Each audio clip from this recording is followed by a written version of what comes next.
first like to pay my homage to Narendran, in whose memory we have all gathered here.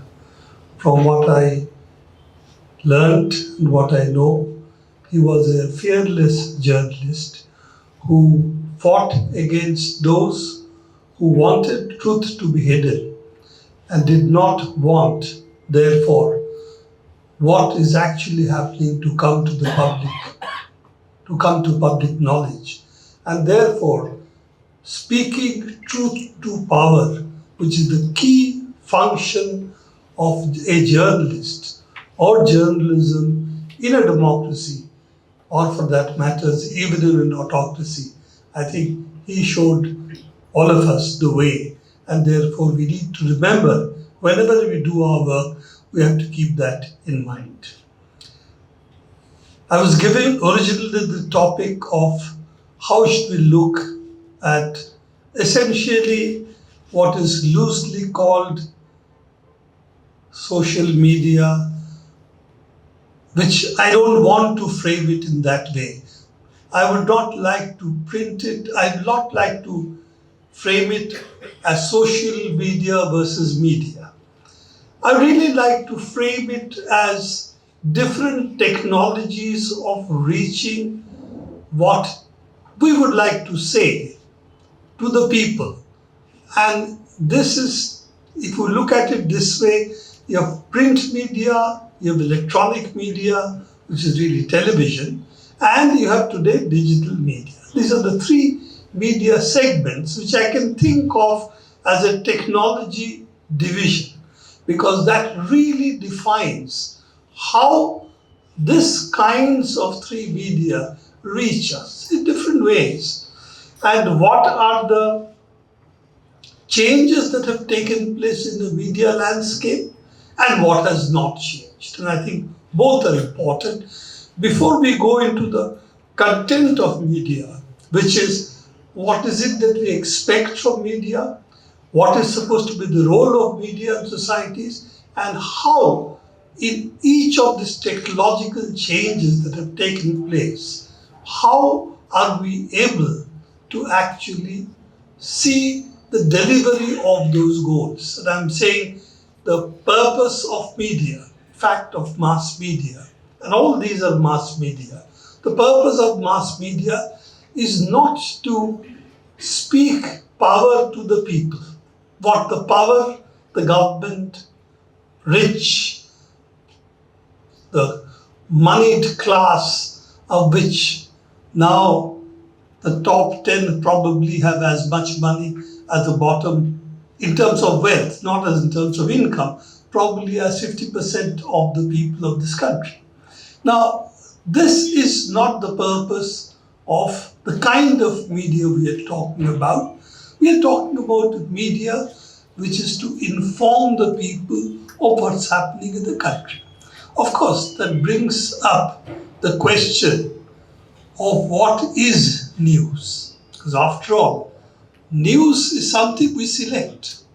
Every time we write, we have to decide what we think is important.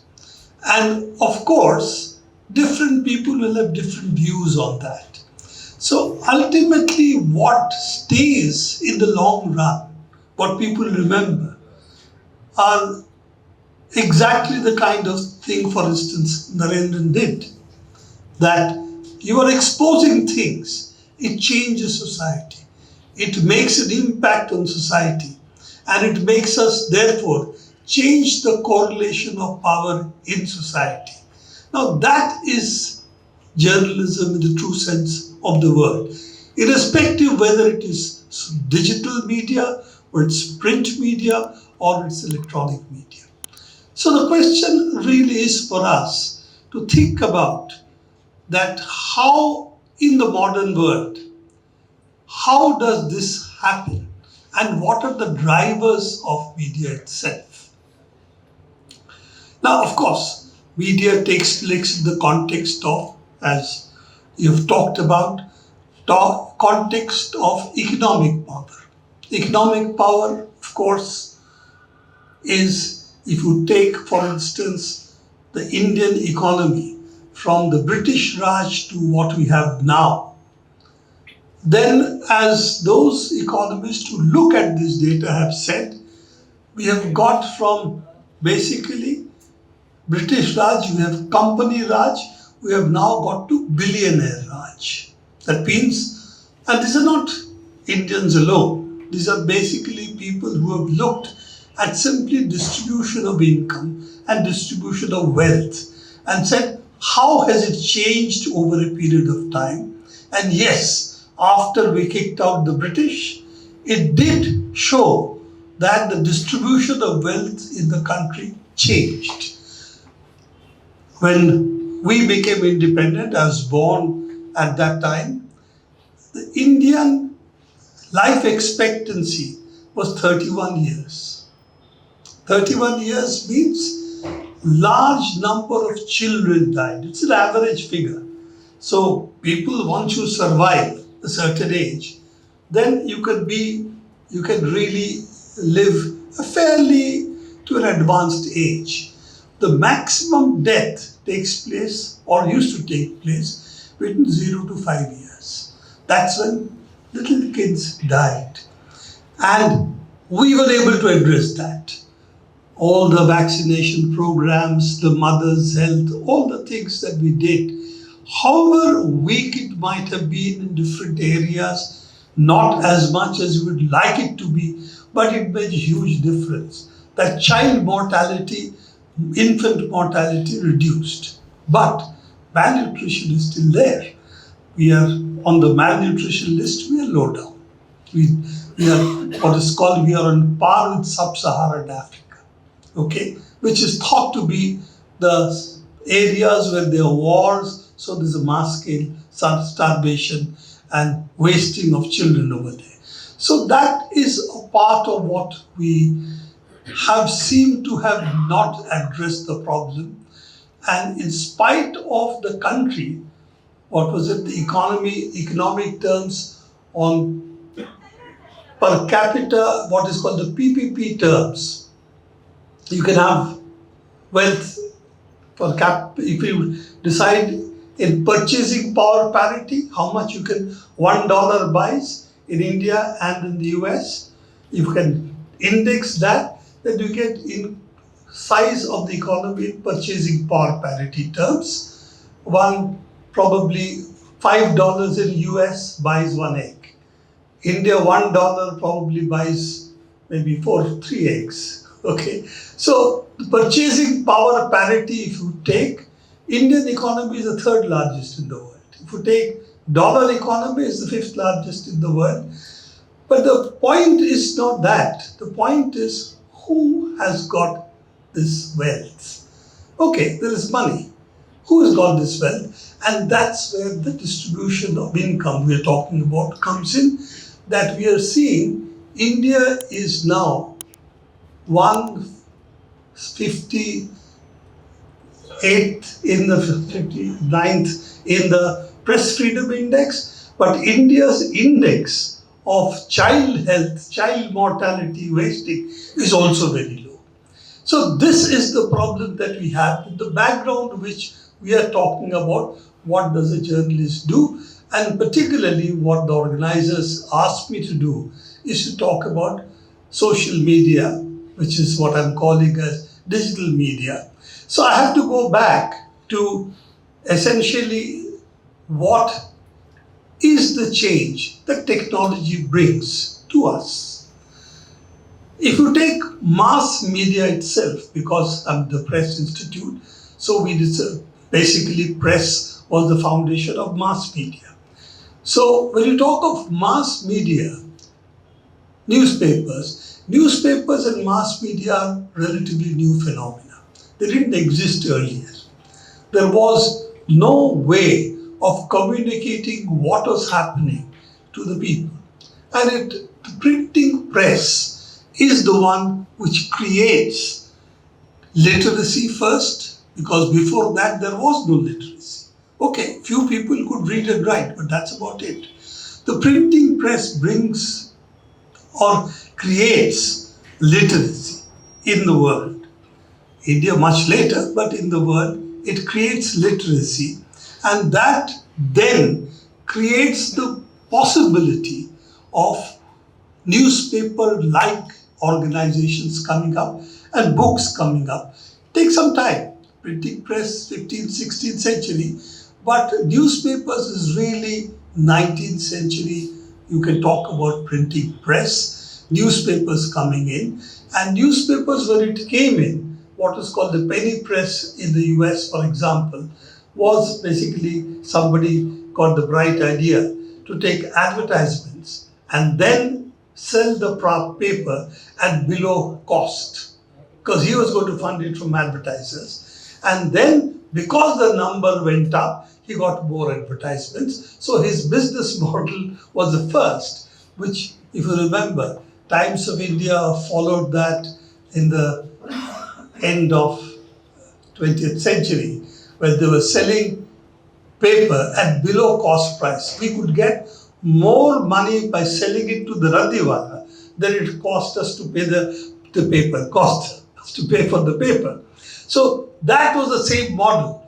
But the point again is advertising revenue has been the lifeblood of the press from the beginning. So let's not think this is something new. This has been always there.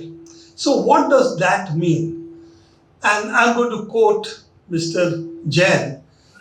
Two Jains are their brothers. One of them was the chairman of the, I think Vineet Jain, was chairman of Times of India, who actually, in a very frank interview to a foreign publication, he said, we are not in the business of news. We are in the business of advertisements. So therefore, that is our basic model, that we are in the advertising business. To sell advertisements, meaning sell to the advertisers, we need an audience. For that audience, we do news. So that is from the beginning. That's not something that he was saying which is unknown. It is quite well known that basically the revenue model of news organization is essentially advertisement, and the advertising department holds much more power than actually the editorial department. So those are all part of the story which is known, but he said it crudely, so that was the problem.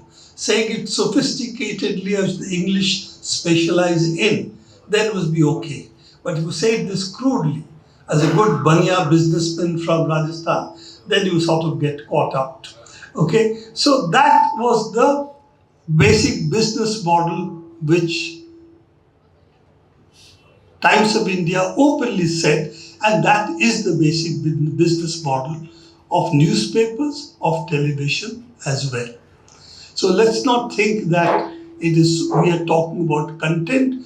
The content, of course, they have to sell the paper. They need good journalism to sell the paper, but not such that it contradicts the objective of buying advertisements, giving advertisements. So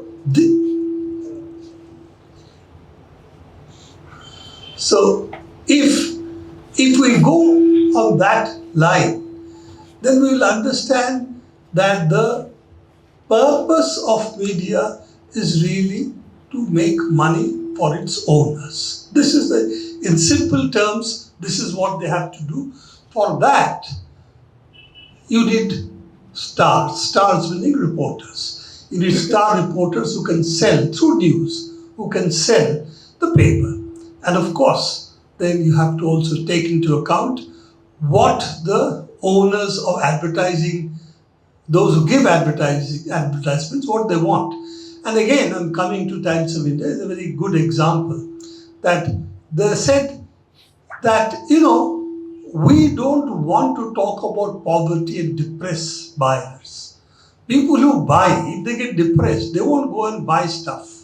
Okay? So give good news. You must give positive news in the paper because that will induce the middle class to go and buy. If you depress them, they'll think, okay, the economy is sinking, this is happening, they won't go out and buy. So negative stories, no. Only positive stories to be written. So as an example, and Sainath gives this example, and I heard this from him long back, that when the farmer suicides were taking place, the whole of Maharashtra, there was one reporter who was covering the peasantry, basically Sainath, and there were 40 reporters who would cover the fashion beat. Okay, because fashion sells.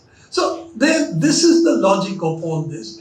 Now, when you talk about television and you talk about social media or digital media, whichever way you want to place it, the point is that logic hasn't changed because ultimately it is not we who make the content who gets the money. It's Google and Facebook. Let's be very clear that the biggest media companies in the world today are not the news organizations, not the television organizations, but it's Google and Facebook. Maybe I earlier I would have said Twitter, now X. But by far the highest amount of revenue from advertisements come to Google and to Facebook. And news organizations of all kinds today are not getting ad revenue. Because if I want to know something, I go to Google, I search for it, I read the news there itself. I'm only interested in 3, 4 lines, I'm done. So increasingly, what is happening is that the newspapers then have the problem, how do they survive?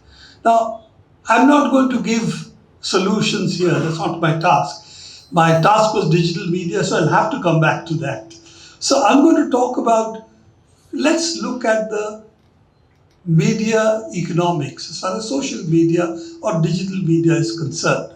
Platform like NewsClick, for example. By the way, I must correct a couple of things about my arrest and so on. I was arrested under UAPA and I have got bail. Not allowed to discuss my case, so I won't. The ED raided me in 2021, I think, to more than 2 years, 2.5 years back, and they stayed a number of days in my house because they were trying to download my data from Google, Gmail, and it took a long time. Okay, because I don't delete my mails. So they were caught on that. And they still haven't given up.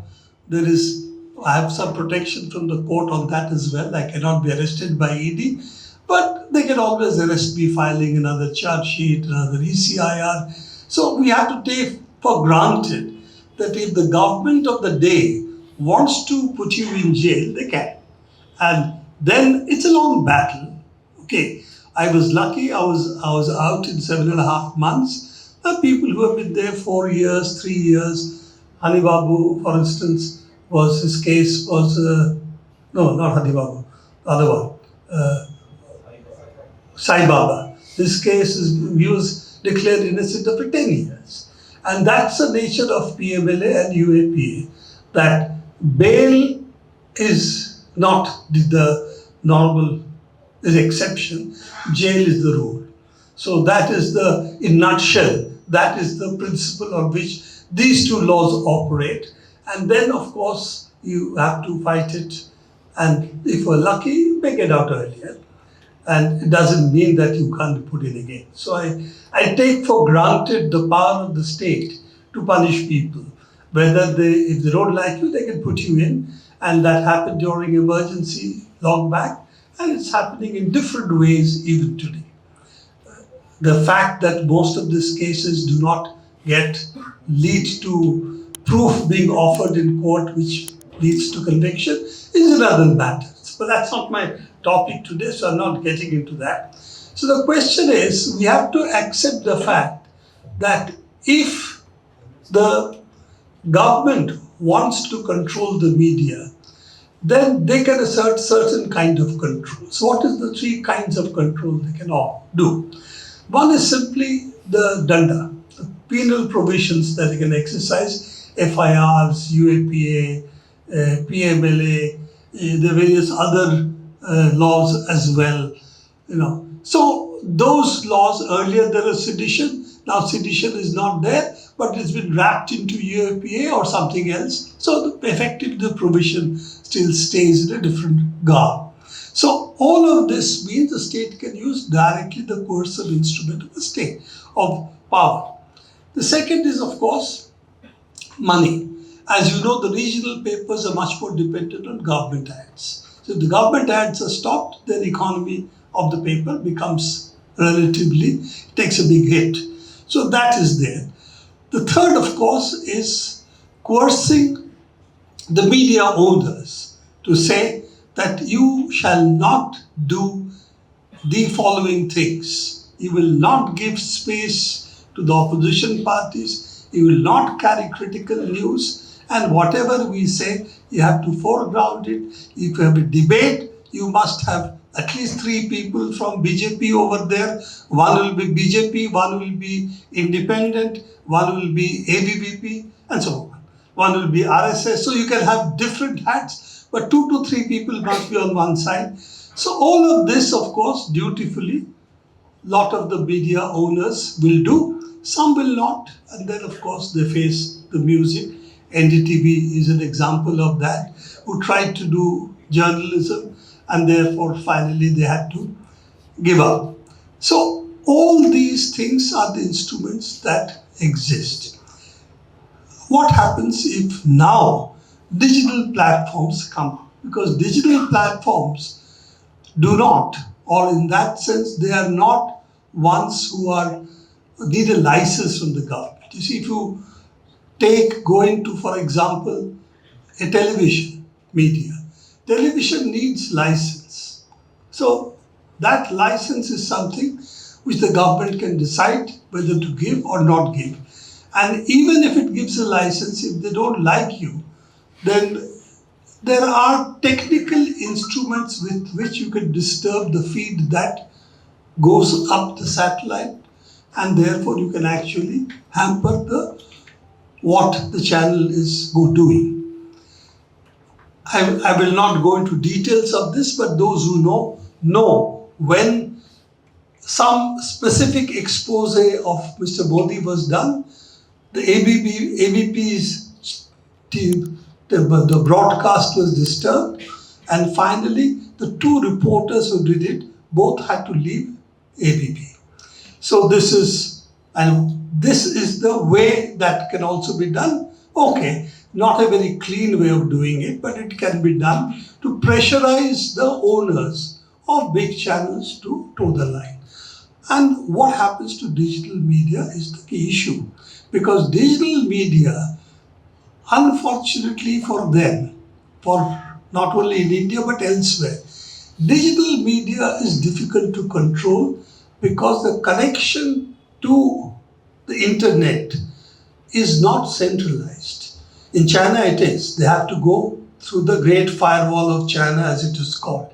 India it is not. It goes to various routes, and therefore it's very difficult to control like China does the Great Firewall. You block n number of things, gets blocked. Very difficult to do it here.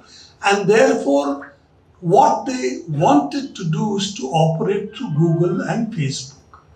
Now the problem is that Google and Facebook will do. Would you please put your phones on silent? I get distracted. So if you ask Google and Facebook to do certain things, they were willing to do it. In fact, Facebook's record of this is very clear what they were doing. And even today, they do let all kinds of vicious propaganda come onto their platform. But they come under pressure elsewhere. They come under regulatory pressure because they're a US company. So they can be asked, how did you allow this? What are your checks? What are your checks and balances? How do you monitor the Indian posts which are coming up, or videos which are coming up? Do you have enough people who know Indian languages? All these questions are being asked in lots of places. And therefore the case which has come up over there, that these are 2 very big monopolies, Facebook and Google. Amazon is there for a different reason.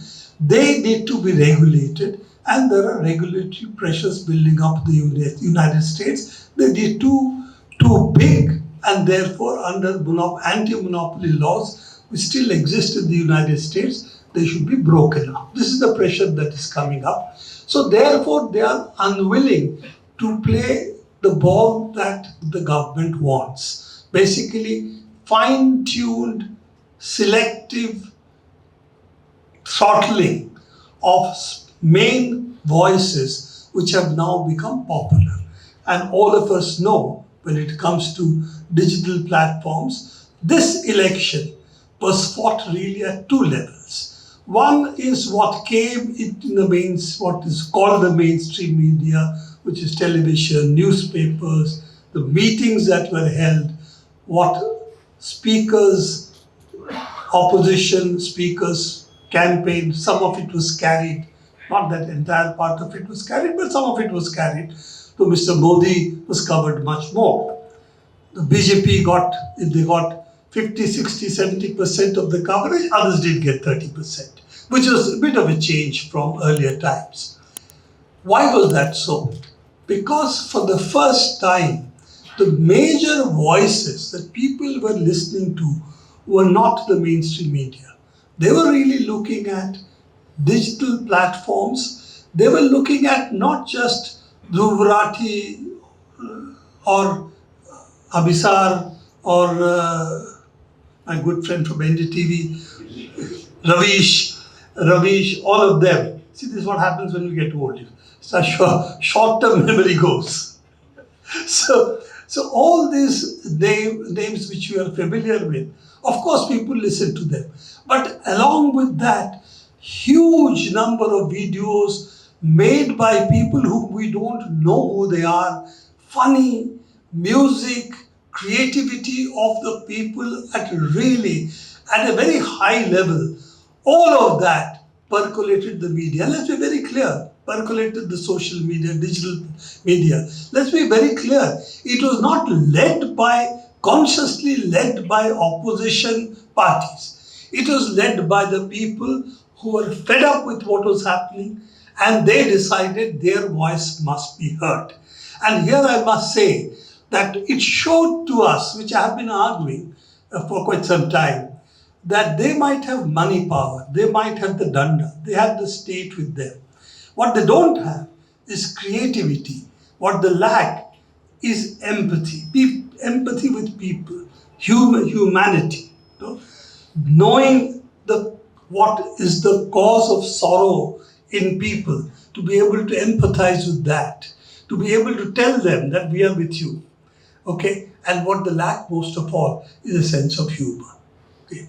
That if you remember, of course, this is not my generation, not your generation. Most of you are well below my generation. I'm 77 years old, so pretty old. So we had this great film, I'm sure a lot of you have seen it, The Great Dictator, Charlie Chaplin. And there, the way he makes fun of Hitler, that is something which we cannot forget. I think that was more effective than any of the speeches the people opposing Hitler would have done. So that is the instrument that we have. We have creativity, we have empathy with the people, and we have the ability to laugh at our leaders. And laughing at your leaders is one great advantage. If you speak the truth while you're laughing at the leaders, then you remember that old story which was there, the emperor has no clothes. So that is something which becomes apparent to the people.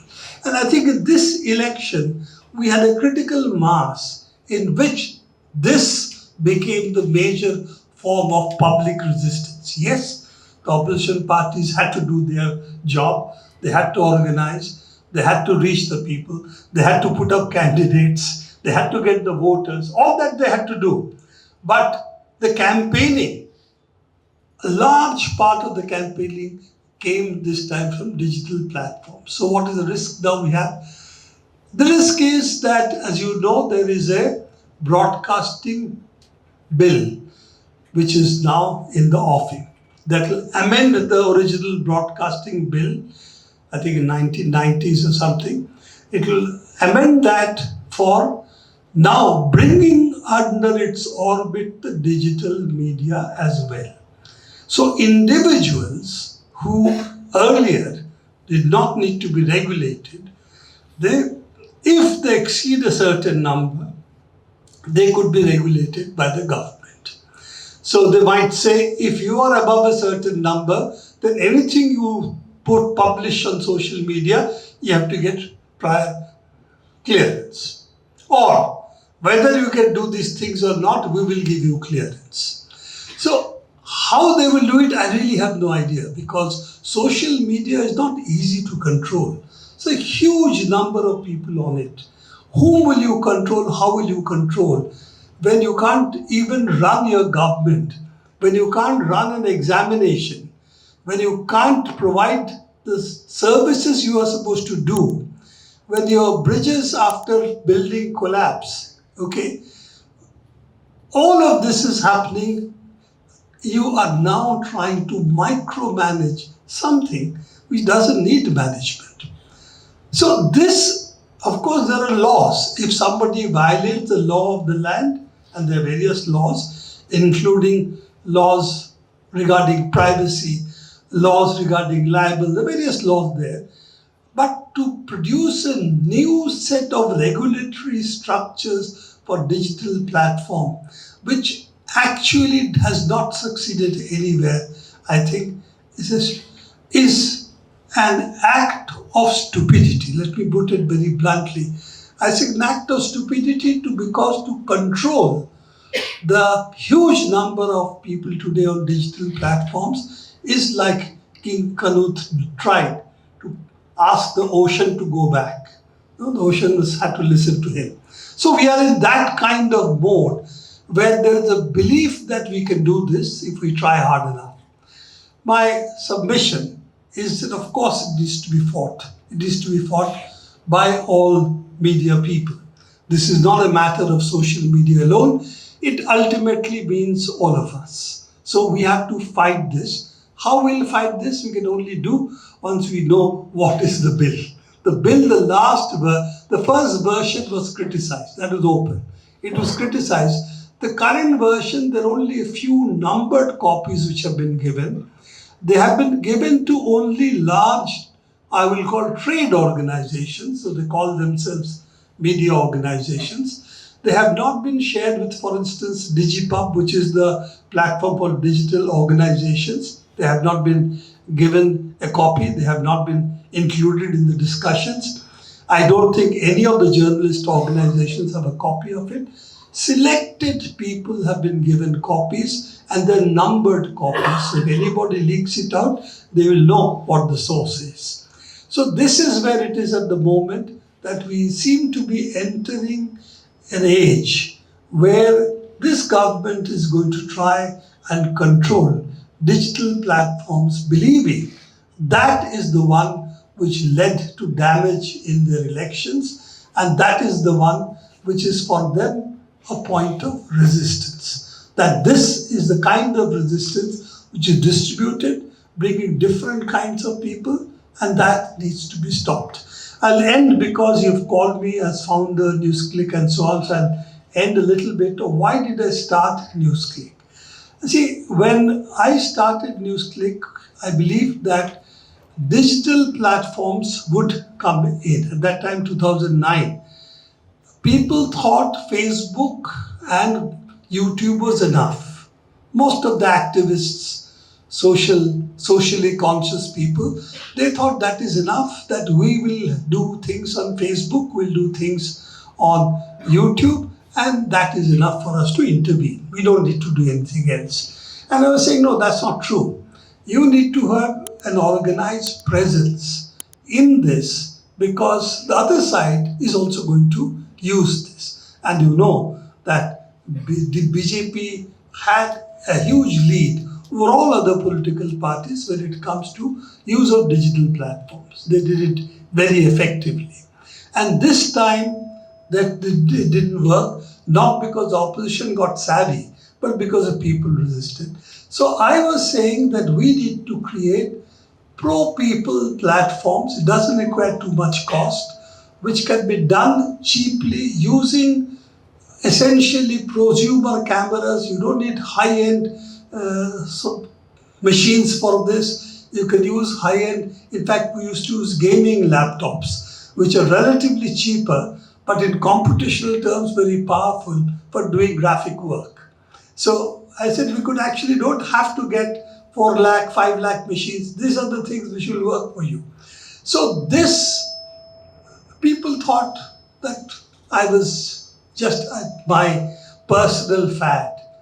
And I was saying we need to do this because without this we'll not be able to intervene with the section today who no longer reads newspapers, who no longer even sees television, who get their entire news from the internet. So if you want to approach that, that's my son's generation. As I said, he's 40 years old. If they have stopped papers and they don't look at television, it's a huge demography which we have to address because that's the future of our society. So therefore, we need to intervene for doing two things. One is that low-cost platforms are possible. And that now everybody understands, but it's taken a long time. That low-cost platforms are possible and the quality can be relatively high. It doesn't need to be low. The second is that you need to bring those voices in, which today big media does not cover. And that's why I gave you the story of what the big media covers and why it doesn't cover the farmers. And this is something that I have observed for the last 30, 40 years. Whenever the workers or the peasantry farmers march in the cities, their newspaper headline will be traffic jams. Okay? Why? It's appealing to the middle class. See, these fellows, they're not letting you go and drive to your office. See? All this, how bad they are. But nobody, none of the papers actually go and interview the farmers or the workers. Why are you marching? Why have you come from different parts of India to demonstrate in Delhi? This is not a question that would be ever posed in the newspaper. The question will be, they came and they made us, the ones who drive cars, made it so inconvenient for us. So the viewpoint is that of the person in the car, not the thousands and lakhs of people who are marching. Farmers have a little more sympathy because a lot of urban India also has rural roots. They also identify partly with the farmers. So therefore, they got a little better press. But even there, the major part of the media was really the digital media like us and also what they created themselves. So all of that shows, yes, there is a potential. There is a potential of using this media for changing society for the better. It will not happen if we do not organize ourselves, if it is not an organized, well thought out intervention. And what is it that we can do? Okay, NewsClick may or may not be shut down is a different matter. But our experience is there and you should be able to share it with everybody. How do you build small media organizations and how do you do it successfully? How much does it cost? What should you do?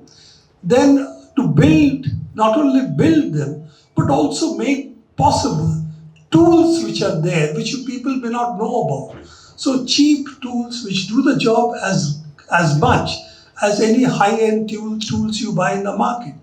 So we can make those popular, and that connects me to the other hat that I wear, the free software movement. Free software movement has always shown that for every high-end editing video tool that you can talk about, there are similar tools available in the free software arena. And in the software domain today, in fact, free software dominates over what is called copyrighted software. Microsoft runs its Windows, all right, still, which is copyrighted, but all the servers run on Linux. In fact, it's their Microsoft Windows that collapsed. The backend Linux servers did not collapse. What is called the Azure cloud that runs on Linux. So yes, there are other possibilities that exist. How do you bring all of it together? And that's where organizations have to intervene. This will not happen by itself. It will not happen by individuals like me taking some initiative and doing something. It's organizations which have to think what is the future of media, and particularly the press clubs. They have been much more vocal and active in the issue of press freedom than, for instance, the press owners associations. So that, how do you marry technology, journalism, and the vision of the future? This is the challenge. It's not an easy one, but then fighting injustice, fighting wealth, fighting powerful in society has never been easy. But let's put it this way, it has also never been difficult because, okay, few of us may pay some price, but you are, as I'm going to end poetically, though my literature is not my strong point, but Shelley had written that ye are many, they are few. And that is what we have to carry with us, that we are many, they are few. And that's where our strength lies. Thank you very much for giving me this opportunity. Thank you.